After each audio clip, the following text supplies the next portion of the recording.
안녕하세요. 스코어입니다. 예상했던 대로 하락이 나왔고 지난 관점대로 잘 흘러가고 있는 것 같습니다. 1월 7일 오후 6시 비트코인 일봉 마감 캔들이 섭별령 캔들로 마감한다면 지난 상승분을 반납하는 하락 추세가 시작될 수 있다 말씀드렸고 결국 양봉 시가를 넘기는 음봉으로 마감하면서 하락이 나왔습니다. 그리고 지난 상승을 이어왔던 추세선의 지지를 체크할 것을 강조드렸고 그 추세선도 깨지면서 강한 하락이 동반되었던 것 같습니다. 역시나 예상했던 대로 하락이 나왔고 이더리움도 이 저항 구간을 기점으로 안착을 하지 못한다면 돌파했던 부분이 페이크아웃으로 강한 하락이 나올 것을 봤는데 하락이 나왔고 1월 7일 오후 11시 이더리움은 숏포지션에 진입했다고 공유드리면서 하락분에 대한 익절을 완료했습니다. 그리고 12월부터 1월 오늘까지 게이트 거래소 P&L을 보면 지금까지 약 15만 테더 정도 수익을 봤는데 이처럼 저는 실전 트레이딩 결과를 내고 있고 말로만 떠드는 것이 아닌 실전 트레이딩을 하며 노트에 제 관점들을 공유드리고 있는 것이죠. 또 1월 앞으로 트레이딩 결과가 어떻게 나올지 모르겠지만 P&L은 꾸준히 인증을 할 계획이고 본격적으로 오늘 이후의 방향성을 본다면 비트코인의 메인 관점은 하락 추세로 전환되었다고 보고 있습니다. 왜냐하면 일봉에서 고점의 양봉의 시가를 넘기는 음봉 캔들, 명확한 석별령 하락 캔들이 나왔고 일봉급에서 나온 캔들은 신뢰도가 높고 힘도 세기 때문에 적어도 하락 추세로 전환되었다는 판단을 하고 있는 거죠. 따라서 저는 개인적으로 큰 틀에서 이 100K 초반까지의 상승을 보고 있지만 이 안에서의 방향성이 해소가 이뤄지려면 지난 80K 저가를 찍었던 부분을 리테스트하는 움직임이 나오고 난 후에 본격적인 상승이 시작될 거라 보고 있고 그 전까지는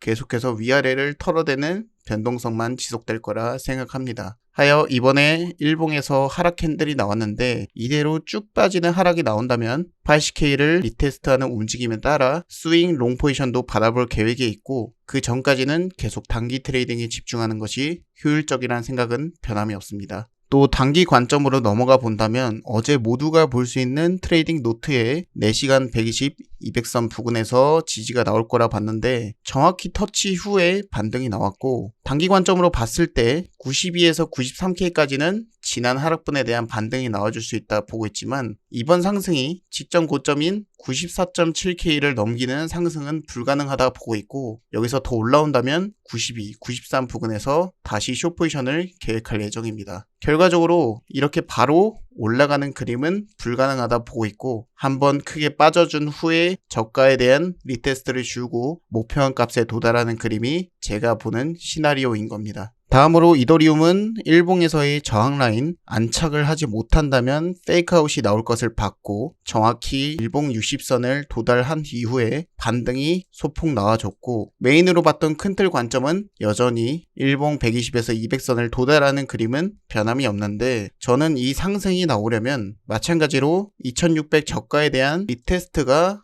명확하게 나와야 상승 방향성이 크게 나올 수 있다 보고 있습니다. 따라서 그 전까지는 하락을 더 유리하게 보고 있고 일봉에서의 히든 하락 다이버전스 구간이기 때문에 이 부분을 해소하는 하락도 나와주고 나서야 본격적인 상승이 시작되고 그때 이 아래에서 스윙 롱 포지션도 잡아볼 계획입니다. 하여 현재는 지난 직전 고점이었던 3,300원 돌파하지 못하고 기술적인 반등 후에 다시 추가적인 하락을 더 보고 있고 단기적인 관점에서 본다면 일봉에서의 60선 라인 지지가 중요한데 이거를 이렇게 계단식으로 내려오면서 지지부진한 움직임이 나올 수 있고 아니면 지켜주고 단기 반등 후에 다시 빠지는 그림을 보고 있습니다. 어찌되었건 메인은 3,300 고점을 넘기지 못하고 하락이 나올 것이란 게 저희 개인적인 판단이고 지금 바로 빠질지 소폭 올렸다가 빠질지 천천히 흐름들을 보면서 텔레그램을 통해 후속 브리핑 공유드리겠습니다. 개인적으로는 이렇게 바로 쭉 빠지는 그림보다는 한 번 더 올려준 후에 직전 고점을 넘기지 못하고 빠지는 것이 더 가능성을 높게 보고 있는 거고 비트코인도 마찬가지인 거죠. 그러면 오늘은 여기까지 하겠고 추가적인 관점에 대해서는 제가 텔레그램에 공유를 드리겠습니다. 시청 감사합니다.